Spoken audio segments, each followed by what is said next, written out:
ఇక మీరు పోలీసు వాళ్ళ గురించి కేసుల గురించి మాట్లాడుతున్నారు సార్ కేసీఆర్ గారు. ఇక పోలీసు వాళ్ళ గురించి కేసుల గురించి ఇక మీ పార్టీయే మాట్లాడాలనా? ఇప్పటికీ మీరు మీ వాళ్ళు పెట్టిన కేసులకు మేము కొట్లాడుతూనే ఉన్నాం.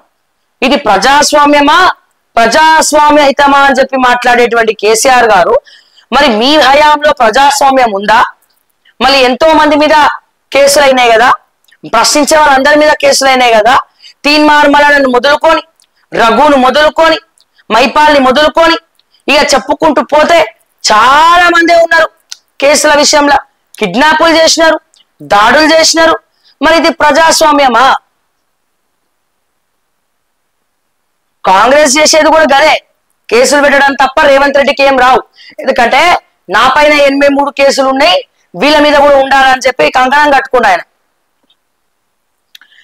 మిమ్మల్ని చూసి ఫాలో అవుతున్నాడు. మేము అనుకున్నాం అసలైన గురువు చంద్రబాబు నాయుడేమో, కాదు రేవంత్ రెడ్డికి అసలైన గురువు బీఆర్ఎస్ వాళ్ళేలా ఉన్నది. ఎందుకంటే మీ పార్టీ పాలనకు ఈయన పాలనకు 100% రెట్టింపు పాలన, ఒక అవినీతి పాలన సాగిస్తా ఉంది కాంగ్రెస్ పార్టీ. మిమ్మల్ని ఇన్స్పిరేషన్ గా తీసుకొని వీళ్ళు ముందరికి వెళ్తా ఉన్నారు. దాన్ని ఏమి నిమ్మకి నీరెత్తకుండా బీజేపీ వాళ్ళు చప్పట్లు కొడతా ఉన్నారు.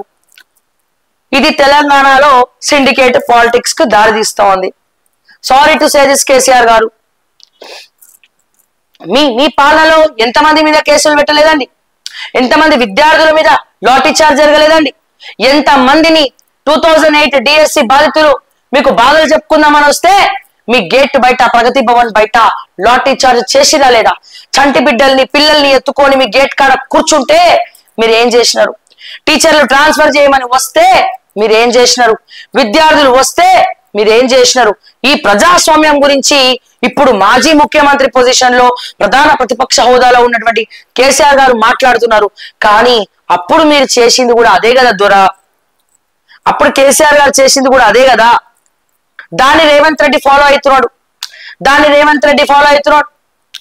మరి మీ ప్రజాస్వామ్యం గురించి మరి మీరు మాట్లాడకండి. మరి నవ్వొస్తోంది. ఎందుకంటే ఎన్ని రకాల ఇబ్బందులు పెట్టినారో అన్ని రకాల ఇబ్బందులు పెట్టినారు.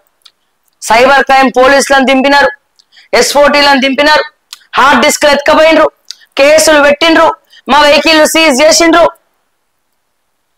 ఇన్ని గణం చేసి మేము ఎన్నడన్నా ఎవరి మీద కేసులు పెట్టినామా అంటారేం సార్ కేసీఆర్ గారు? మీరు ఒకసారి వార్తలు చూడండి, రింగులు గింగిరాలు కొట్టేటువంటి ఫ్లాష్ బ్యాక్ వెళ్ళండి. కేసీఆర్ గారు చాలా విషయాలు మీకు చూపించట్లేదు. మరి మీకు చూపించట్లేదు అనుకుంటా. ఆ జోగులపల్లి సంతోష్ కుమార్ని అడిగితే పాత వీడియోలన్నీ చూపిస్తాడు. పాత వీడియోలన్నీ తీసుకొచ్చి ఇగోండి సార్, ఇగో ప్రగతి భవన్ కాడ వినతి పత్రాలు ఇద్దామని వచ్చిన టీచర్లను ఎట్లా కొట్టిండ్రో చూడండి అని జరా సంతోష్ కుమార్ చూపిమని చెప్పండి. ఓకే, విద్యార్థుల మీద లాఠీ చార్జీలు ఎట్లా చేసిండ్రో ఆ సంతోష్ కుమార్ చూపిమని చెప్పండి. ఓకే, పేపర్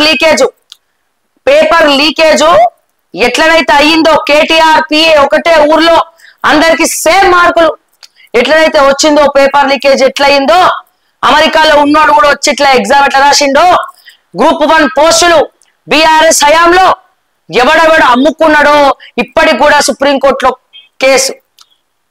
మొదటి ర్యాంక్ వచ్చినోడు ₹1,00,000, రెండవ ర్యాంక్ వచ్చినోడు 50 లక్షలు, మూడో ర్యాంక్ వచ్చినోడు కూడా 50 లక్షల దగ్గర ఎవరు కలెక్ట్ చేసిండ్రు? ఇప్పటికి కూడా ఏసీపీ డీసీపీ పొజిషన్లలో మీరు అమ్ముకున్నటువంటి వాళ్ళే పోలీసులు ఉద్యోగాలు చేసుకుంటున్నారు. ఇక ఇవన్నీ కూడా తవ్వుతే సార్ కేసీఆర్ సార్ మిమ్మల్ని రేవంత్ రెడ్డి ఫాలో అయ్యి ఏం చేసిండు? అరే బీఆర్ఎస్ వాళ్ళు పేపర్ లీకేజ్ చేసి పైసలు సంపాదిస్తే మనం ఏమన్నా చోళ్ళల్లో క్యాలిఫ్లవర్లు వేసుకొని కూర్చోవాలనా? కళ్ళల్లో ఒత్తులు వేసుకొని కూర్చోవాలనా? ఆ కళ్ళెంబడి గ్రూప్ 1 విద్యార్థులకు కన్నీళ్ళు వచ్చేలాగా చేయాలంటే ఏం చేయాలి? మనం కూడా స్కామ్ చేయాలంటే ఏం చేయాలి? కేసీఆర్ కంటే 10 ఆకులు ఎక్కువ చదవాలి. మేము కేసీఆర్ కంటే 10 ఆకులు ఎక్కువ చదవాలి. సారీ 100 ఆకులు ఎక్కువ చదవాలి. ఈయన కేసీఆర్ ని మించిపోయింది, ఈయన బీఆర్ఎస్ పార్టీని మించిపోయింది కాంగ్రెస్ పార్టీ.